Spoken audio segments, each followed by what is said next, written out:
Concept of human rights. آج ہم article 12 of the constitution of 1973 of Pakistan اس پہ مختصراً بات کریں گے. تو یہ جو ہیومن رائٹس ہیں یہ تب سے ایک انسان کو حاصل ہوتے ہیں جب وہ ماں کے پیٹ میں ہوتا ہے اور اس میں جان پڑ جاتی ہے.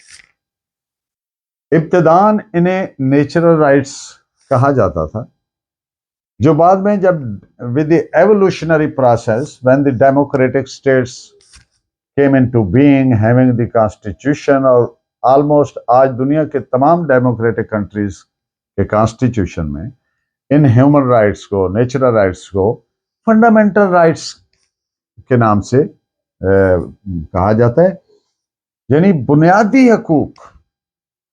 تو یہاں پر یاد رکھنے والی بات یہ ہے کہ کوئی قانون ایسا بن ہی نہیں سکتا جو بنیادی قوانین فنڈامنٹل رائٹس سے متصادم ہو. تو یہ جو بنیادی حقوق ہیں ان سے کسی شخص کو محروم نہیں کیا جا سکتا. آج ہم ڈسکس کرنے جا رہے ہیں آرٹیکل 12 آف دی کانسٹیٹیوشن، جو یہ کہتا ہے کہ protection against retrospective punishment. Retrospective punishment سے یہ ہمیں تحفظ دیتا ہے. ریٹروسپیکٹو پنشمنٹ کیا ہوتی ہے وہ ان ڈیٹیل آپ سے بات کرتا ہوں. آرٹیکل 12 سب کلاز اے، کوئی قانون اس چیز کی اجازت نہیں دیتا.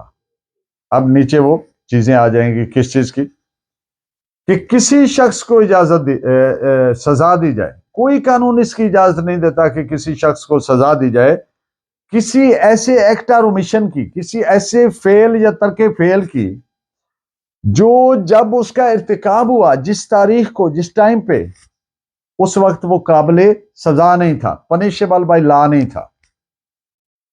مثال کے طور پر ایک ایکٹ اور اومیشن جب سرزد کیا گیا، اس کے ایک دن بعد یا ایک سال بعد کوئی قانون بنا جو اس کو پنشیبل بائی لا کر دیا، لیکن جب وہ ایکٹ ہوا تب وہ پنشیبل بائی لا نہیں تھا، تو کسی ایسے شخص کو سزا نہیں دی جا سکتی.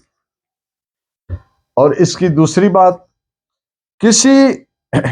کسی جرم کی جو سزا قانون نے مقرر کی ہے اس سے بڑی گریٹر پنشمنٹ یا آف ڈفرنٹ نیچر اور کائنڈ، قانون نے جو سزا مقرر کی ہے نہ اس سے زیادہ سزا دی جا سکتی ہے، نہ اس سے ہٹ کے کوئی ڈفرنٹ نوعیت کی سزا نہیں دی جا سکتی. کون سی سزا سے؟